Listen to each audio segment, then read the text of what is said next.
अल्लाहुम्मा सल्ली अला मुहम्मद व आले मुहम्मद व अज्जल फ़रजहुम। नाज़रीन, मैं हूँ आपका मेज़बान तनवीर अब्बास ग़दीरी। हमारे माशरे में बढ़ती हुई बेरोज़गारी, माली तंगी, ज़हनी परेशानियाँ एक तलख़ हकीकत बन चुकी है।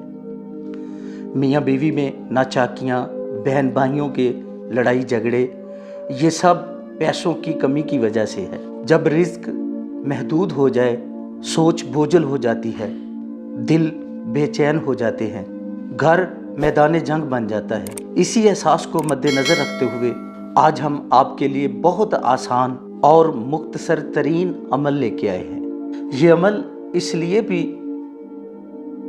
बहुत बड़ी फजीलत का हामिल है कि इस अमल को मेरे मौला इमाम सैयदुल साजिदीन, इमाम ज़ैनुल आबिदीन ने बयान फरमाया है।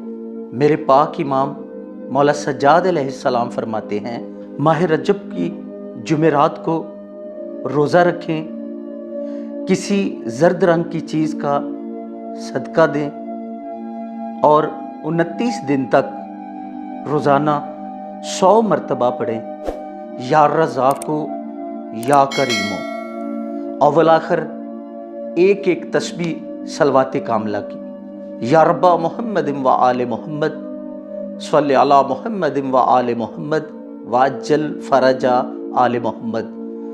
नाज़रीन, ये इमाम अलैहिस्सलाम का बताया हुआ अमल है, इसको करें, इंशाअल्लाह कामयाबी होगी।